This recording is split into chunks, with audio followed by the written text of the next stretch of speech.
काही दिवसांपूर्वी मुंबईच्या आमदार निवासातील कॅन्टीनच्या कर्मचाऱ्याला मारहाण केल्यामुळे प्रसिद्धीच्या झोतात आलेले शिंदे गटाचे बुलढाण्याचे आमदार संजय गायकवाड हे सध्या पक्षात नाराज असल्याची चर्चा रंगली आहे। यासाठी बुलढाण्यात चिखली इथं होत असलेल्या शिंदे गटाचा संवाद मेळाव्यातील एक बॅनर कारणीभूत ठरलंय। या बॅनरवर संजय गायकवाड यांचा स्वतःचाच भगवी शाल परिधान केलेला आणि त्यांच्या मुलाचा फोटो आहे।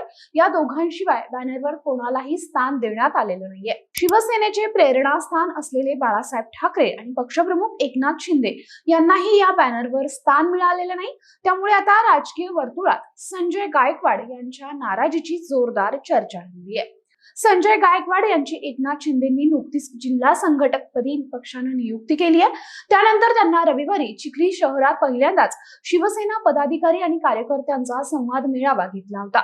या संवाद मेळाव्यात स्टेजवरील बॅनरवर फक्त संजय गायकवाड आणि त्यांचा मुलगा मृत्युंजय गायकवाड याचाच फोटो लावण्यात आला होता।